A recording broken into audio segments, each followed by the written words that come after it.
Introduction to Mutual Aid, an Illuminated Factor of Evolution by Andrej Grubacic and David Graeber.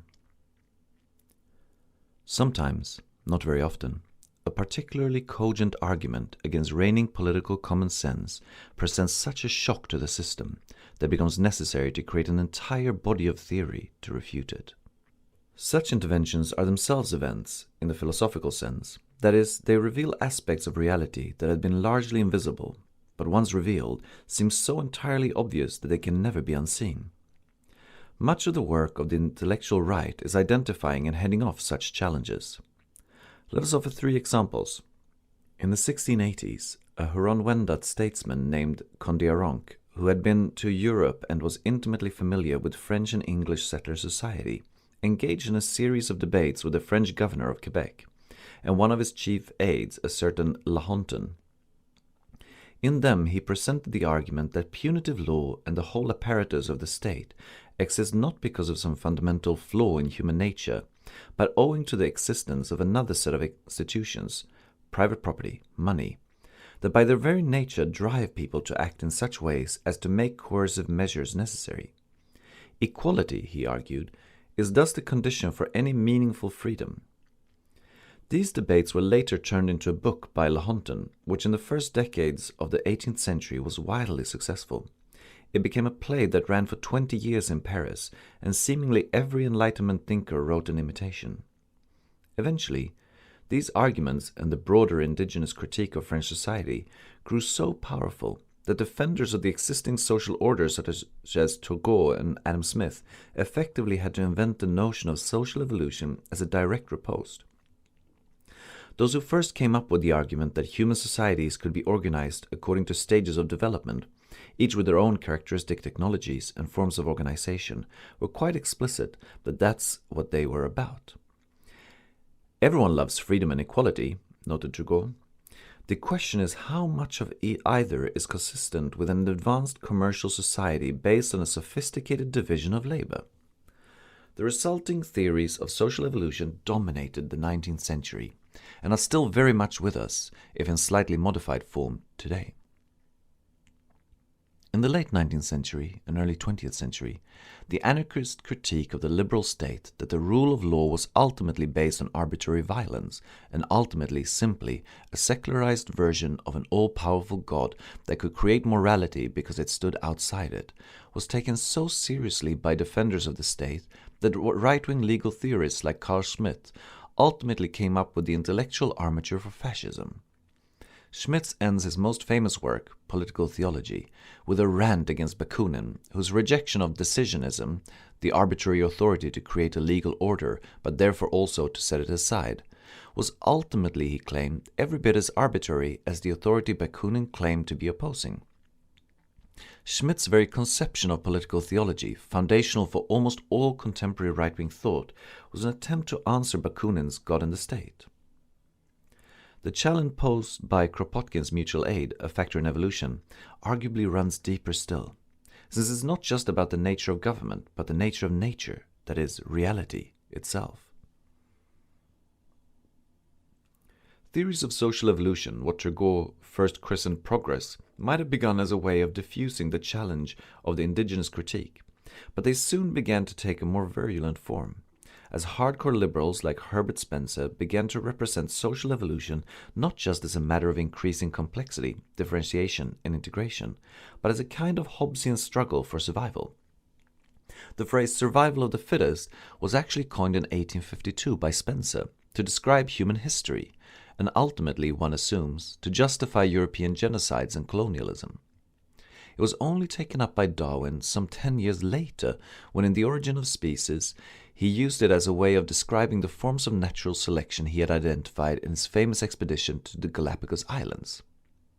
At the time Kropotkin was writing, in the 1880s and 90s, Darwin's ideas had been taken up by market liberals, most notoriously his bulldog, Thomas Huxley, and the English naturalist Alfred Russel Wallace, to propound what's often called a gladiatorial view of natural history.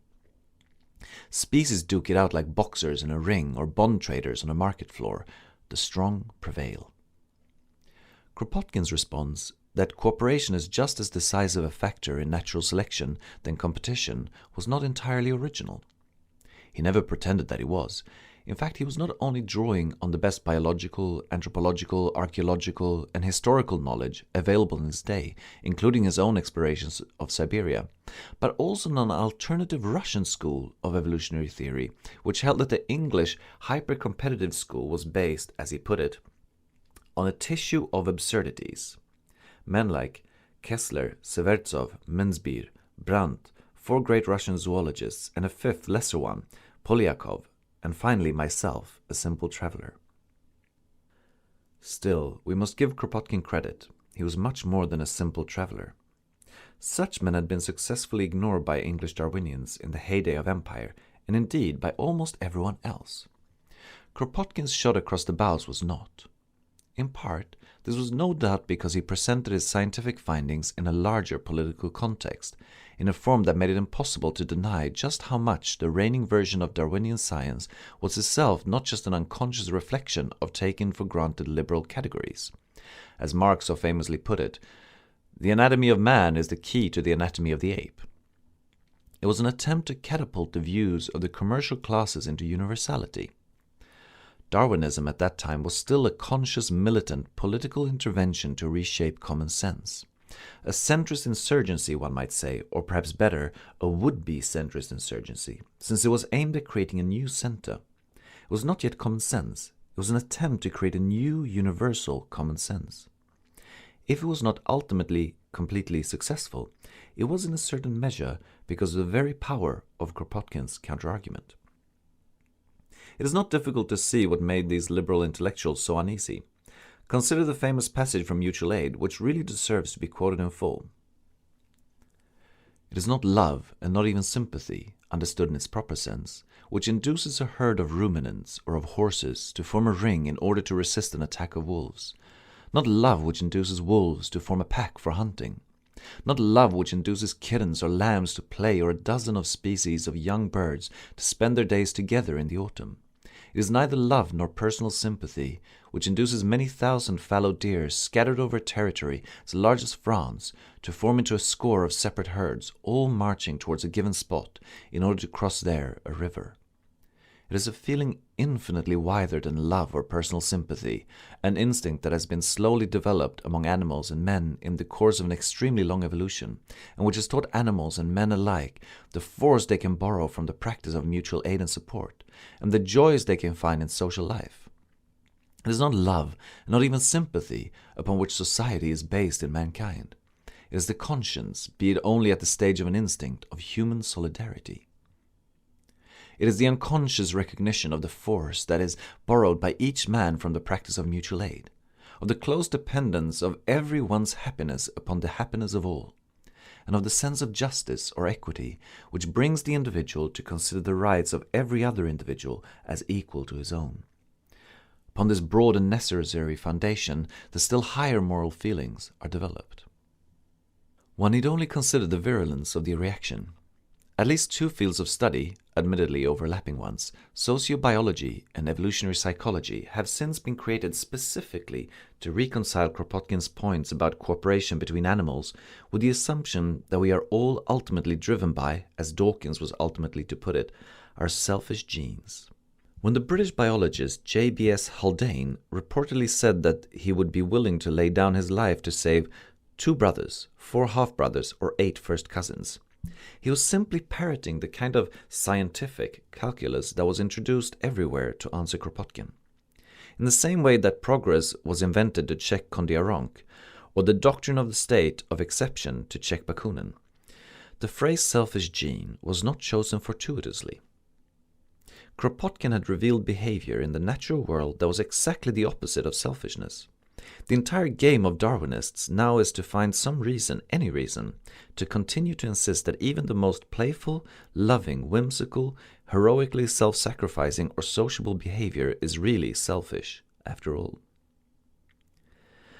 The effort of the intellectual right to meet the enormity of the challenge presented by Kropotkin's theory are understandable. As we have already pointed out, this is precisely what they are supposed to be doing. This is why they are referred to as reactionaries. They don't really believe in political creativity as a value in itself. In fact, they find it profoundly dangerous. As a result, right-wing intellectuals are mainly there to react to the ideas put forward by the left. But what about the intellectual left? This is where things get a bit confusing. While the right-wing intellectuals sought to neutralize Kropotkin's evolutionary holism by developing entire intellectual systems, the Marxist left pretended that this invention had never occurred. One might even hazard to say that the Marxist response to Kropotkin's emphasis on cooperative federalism was to further develop the aspects of Marx's own theory that pulled most sharply in the other direction, that is, its most productivist and progressivist aspects. Rich insights from mutual aid were at best ignored and at worst brushed off with a patronizing chuckle. There's been such a persistent tendency in Marxist scholarship, and by extension left-leaning scholarship in general, of ridiculing Kropotkin's lifeboat socialism and naive utopianism, that a renowned biologist, Stephen Jay Gould, felt compelled to insist in a famous essay that Kropotkin was no crackpot. There are two possible explanations for this strategic dismissal. One is pure sectarianism. As already noted, Kropotkin's intellectual interventions was part of a larger political project. The late 19th century and early 20th saw the foundations of the welfare state, whose key institutions were indeed largely created by mutual aid groups, entirely independent of the state, then gradually co-opted by states and political parties. Most right and left intellectuals were perfectly aligned on this one. Bismarck fully admitted he created German social welfare institutions as a bribe to the working class so they would not become socialists. Socialists insisted that anything from social insurance to public libraries be run not by the neighborhood and syndical groups that had actually created them, but by top-down vanguardist parties. In this context, both saw writing off Kropotkin's ethical socialist proposals as tomfoolery as a paramount imperative. It's also worth remembering that partly for this very reason, in the period between 1900 and 1917, anarchist and libertarian Marxist ideas were much more popular among the working class themselves than the Marxism of Lenin and Kautsky. It took the victory of Lenin's branch of the Bolshevik Party in Russia, at the time considered the right wing of the Bolsheviks, and the suppression of the Soviets, proletkult, and other bottom-up initiatives in the Soviet Union itself to finally put these debates to rest. There's another possible explanation, though, one that has more to do with what might be called the positionality of both traditional Marxism and contemporary social theory. What is the role of a radical intellectual? Most intellectuals still do claim to be radicals of some sort or another. In theory, they all agree with Marx, that it's not enough to understand the world. The point is to change it. But what does it actually mean in practice? In one important paragraph of Mutual Aid, Kropotkin offers a suggestion. The role of a radical scholar is to restore the real proportion between conflict and union. This might sound obscure, but he clarifies. Radical scholars are bound to enter a minute analysis of the thousands of facts and faint indications accidentally preserved in the relics of the past, to interpret them with the aid of contemporary ethnology, and after having heard so much about what used to divide men, to reconstruct stone by stone the institutions which used to unite them. One of the authors still remembers his youthful excitement after reading these lines. How different from the lifeless training received in the nation-centered academy! This recommendation should be read together with that of Karl Marx, whose energy went into understanding the organization and development of capitalist commodity production. In Capital, the only real attention to cooperation is an examination of cooperative activities as forms and consequences of factory production, where workers merely form a particular mode of existence of capital. It would seem that the two projects complement each other very well. Kropotkin aimed to understand precisely what it was that alienated workers had lost, but to integrate the two would mean to understand how even capitalism is ultimately founded on communism, mutual aid, even if it's a communism it does not acknowledge, how communism is not an abstract distant ideal impossible to maintain, but a lived practical reality we all engage in daily, to different degrees, and that even factories could not operate without it. Even if much of it operates on the sly between the cracks or shifts, or informally, or in what's not said, or entirely subversively, It's become fashionable lately to say that capitalism has entered a new phase in which it has become parasitical of forms of creative cooperation, largely on the internet. This is nonsense. It has always been so. This is a worthy intellectual project. For some reason, almost no one is interested in carrying it out. Instead of examining how the relations of hierarchy and exploitation are reproduced, refused, and entangled with relations of mutual aid, how relations of care become continuous with relations of violence, but nonetheless hold together systems of violence so that they don't entirely fall apart, both traditional Marxism and contemporary social theory had stubbornly dismissed pretty much anything suggestive of generosity, cooperation, or altruism as some kind of bourgeois illusion. Conflict and egoistic calculation proved to be more interesting than union. Similarly, it's fairly common for academic leftists to write about Carl Schmitt or Turgot, while it's almost impossible to find those who write about Bakunin and Kondiaronk. As Marx himself complained, under the capitalist mode of production, to exist is to accumulate. For the last few decades, we have heard little else than relentless exhortations of cynical strategies used to increase our respective social, cultural, or material capital. These are framed as critiques, but if all you're willing to talk about is that which you claim to stand against, if all you can imagine is what you claim to stand against, then in what sense do you actually stand against it? Sometimes it seems as if the academic left has ended up as a result gradually internalizing and reproducing all the most distressing aspects of the neoliberal economism it claims to oppose. To the point where reading many such analyses, we're going to be nice and not mention any names, one finds oneself asking how different all of this really is from the socio-biological hypotheses that our behavior is governed by selfish genes. Admittedly, this kind of internalization of the enemy reached its heyday in the 1980s and 90s, when the global left was in full retreat. Things have moved on. Is Kropotkin relevant again? Well, obviously Kropotkin was always relevant, but this book is being released in the belief that there is a new, radicalized generation, many of whom have never been exposed to these ideas directly, but who show all signs of being able to make a more clear-minded assessment of the global situation than their parents and grandparents, if only because they know that if they don't, the world in store for them will soon become an absolute hellscape. It's already beginning to happen. The political relevance of ideas first espoused in mutual aid is being rediscovered by the new generation of social movements across the planet. The ongoing social revolution in Democratic Federation of North Syria, Rojava, has been profoundly influenced by Kropotkin's writings about social ecology and cooperative federalism, in part via the works of Murray Bookchin, in part by going back to the source, in large part too by drawing on their own Kurdish traditions and revolutionary experience. Kurdish revolutionaries have taken on the task of constructing a new social science antagonistic to knowledge structures of capitalist modernity. Those involved in collective projects of sociology of freedom and genealogy have indeed begun to reconstruct stone by stone the institutions which used to unite people and struggles. In the global north, everywhere from various Occupy movements to solidarity projects confronting the COVID-19 pandemic, mutual aid has emerged as a key phrase used by activists and mainstream journalists alike. At present, mutual aid is invoked in migrant solidarity mobilizations in Greece and in the organization of Zapatista society in Chiapas. Even scholars are rumored to occasionally use it.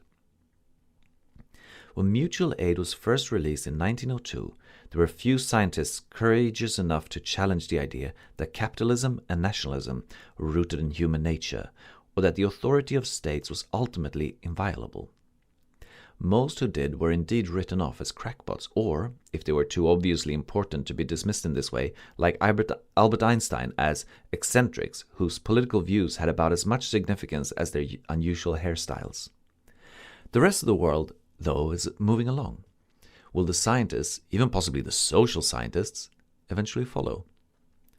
We write this introduction during a wave of global popular revolt against racism and state violence, as public authorities spew venom against anarchists in much the way they did in Kropotkin's time. It seems a peculiarly fitting moment to raise a glass to that old despiser of law and private property, who changed the face of science in ways that continue to affect us today. Pyotr Kropotkin's scholarship was careful and colorful, insightful and revolutionary. It has also aged unusually well. Kropotkin's rejection of both capitalism and bureaucratic socialism, his predictions of where the latter might lead, have been vindicated time and time again. Looking back at most of the arguments that raged in his day, there's really no question about who was actually right. Obviously, there are still those who virulently disagree on this count. Some are clinging to the dream of boarding ships long since past. Others are well paid to think the things they do. As for the authors of this modest introduction, many decades after first encountering this delightful book, we find ourselves, once again, surprised by just how deeply we agree with its central argument. The only viable alternative to capitalist barbarism is stateless socialism, a product, as the great geographer never ceased to remind us, of tendencies that are apparent now in the society and that were, always in some sense, imminent in the present. To create a new world, we can only start by rediscovering what is and has always been right before our eyes.